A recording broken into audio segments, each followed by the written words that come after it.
मुंबई, पुणे और अहमदनगर से लेकर बीड तक मराठा आरक्षण की आग। 12 दिनों में महाराष्ट्र में गई 19 की जान। महाराष्ट्र सरकार ने मराठा आंदोलन में हुई मौतों का आंकड़ा एकत्रित किया है। आंकड़ों से पता चला है कि 20 अक्टूबर से 1 नवंबर तक 12 दिनों की अवधि में मराठा आरक्षण के चलते 19 लोगों की मौत हुई है। 20 अक्टूबर को ही महाराष्ट्र में आरक्षण आंदोलन की हिंसा भड़की थी। सीआरपीसी की धारा 41 के तहत 186 आरोपी व्यक्तियों को नोटिस जारी किए गए हैं। पिछले 2 दिन में बीड जिले में राष्ट्रवादी कांग्रेस पार्टी अजीत पवार गुट के विधायक प्रकाश सोलंकी और संदीप क्षीरसागर शरद पवार गुट के घरों को प्रदर्शनकारियों ने आग लगा दी थी। छत्रपति संभाजीनगर जिले में प्रदर्शनकारियों ने सत्तारूढ़ भारतीय जनता पार्टी के एक विधायक के कार्यालय में तोड़फोड़ की थी। बीड जिले के माजल गांव शहर में नगर परिषद भवन की पहली मंजिल में सोमवार को आंदोलनकारियों के एक समूह ने आग लगा दी और पथराव किया।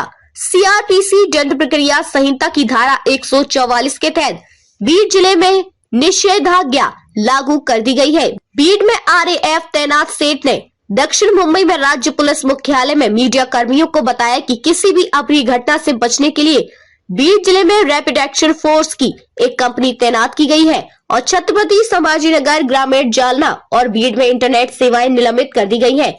डीजीपी ने कहा कि 8 से अधिक दिन के विरोध प्रदर्शनों के दौरान राज्य भर में उपद्रवियों ने 12 करोड़ रुपए की सार्वजनिक संपत्तियों को नुकसान पहुंचाया।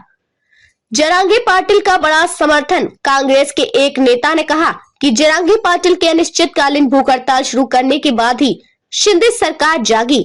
जब जरांगे पाटिल की हालत बिगड़ गई सितंबर में पहले उपवास के दौरान, तो शिंदे अपने गांव पहुंचे और उन्हें आश्वासन दिया कि आरक्षण को लेकर विवाद 40 दिनों में हल हो जाएगा। शिंदे जानते थे कि आरक्षण देना संभव नहीं है और वह आंदोलनकारी मराठाओं को झूठी उम्मीदें दे रहे थे। नेता ने कहा कि जबकि सरकार कोई समाधान निकालने में असमर्थ थी, जरांगे पाटिल के लिए समर्थन बढ़ रहा था और उनके कई समर्थकों ने आत्महत्या कर ली जब उन्हें लगा कि उन्हें कोटा नहीं मिलेगा। एनसीपी के एकनाथ शिंदे को खरी एनसीपी के एक वरिष्ठ नेता ने कहा कि सरकार के अनुचित तरीके से काम करने के कारण महाराष्ट्र एक अभूतपूर्व स्थिति का सामना कर रहा है। उन्होंने कहा कि ऐसा लगता है कि नीतिगत पक्षाघात हो गया है और इसके परिणाम स्वरूप न तो मुख्यमंत्री और न ही उप मुख्यमंत्री प्राथमिकता के आधार पर निर्णय लेने के इच्छुक है। मेरी राय में जब सुप्रीम कोर्ट ने 5 मई 2021 को आरक्षण के लिए हमारी याचिका खारिज कर दी, तो हमें एक नई कार्य योजना पर काम करना चाहिए था। भाजपा और एकनाथ शिंदे के नेतृत्व वाली शिवसेना तब एनडीए सरकार को गिराने के लिए एक कार्य योजना का मसौदा तैयार करने में व्यस्त थी और पूरी प्रक्रिया में वे मराठा आरक्षण पर ध्यान देना भूल गए।